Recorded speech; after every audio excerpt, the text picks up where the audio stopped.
Alors, j'ai organisé en 1994 une exposition à la Bibliothèque nationale, Astrologie et prophétie, merveille sans image. Ils ont fait à ce sujet un catalogue,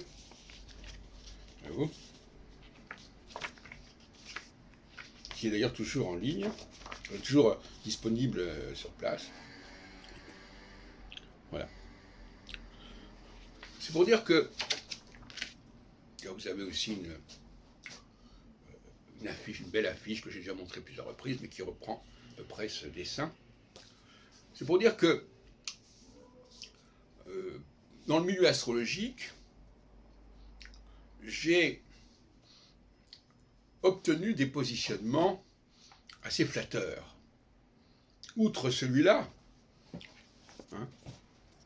Bibliothèque nationale, j'ai aussi, en même temps presque, fait paraître un article dans l'Encyclopædia Universalis, qui a été réédité plusieurs fois, notamment dans les années 2000. Et bien évidemment aussi Clé pour l'astrologie. Sans parler des doctorats que j'ai soutenus sur le prophétisme. Et ça me met en situation, disons, d'interface.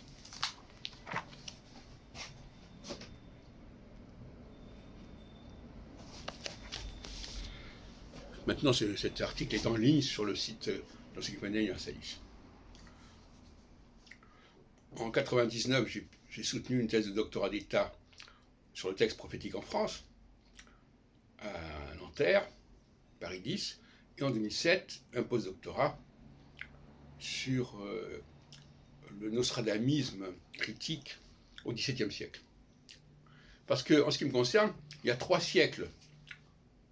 siècles que je couvre bien. C'est le XIIIe siècle, auquel j'ai consacré ma première thèse de doctorat, qui a donné le monde juif et l'astrologie, et les XVIe et XVIIe siècles. Et justement, c'est en refusant d'être prisonnier du XVIe siècle et en débordant sur le XVIIe siècle que j'ai renouvelé les études sur Nostradamus.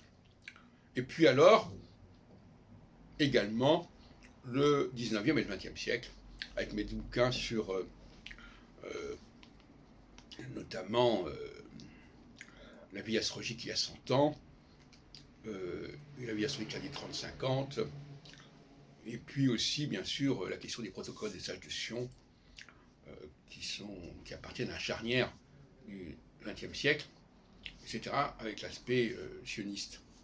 Donc, j'ai eu 3 pôles, et actuellement, je travaille sur un 4e pôle, qui est le pôle, disons, de la période des prophètes bibliques et de Jésus, et du Talmud, de certaine manière.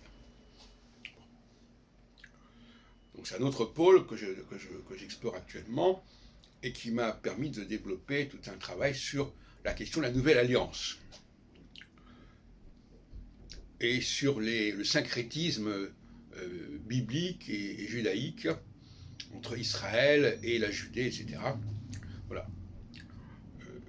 Sans parler du fait que je me suis également intéressé à l'époque de Ptolémée et à la question des maîtrises planétaires et de l'astrologie antérieure à Ptolémée, parce qu'on voit bien que Ptolémée ne fait que perpétuer, que prolonger des choses qui sont beaucoup plus anciennes. Et puis alors, dans d'autres domaines, comme la linguistique, comme vous le savez peut-être, je travaille beaucoup sur les rapports entre le français et l'anglais, à l'origine, c'est-à-dire aux périodes du XIe, XIIe siècle, etc., et également dans l'époque contemporaine, bien évidemment. Voilà. Donc, je dirais que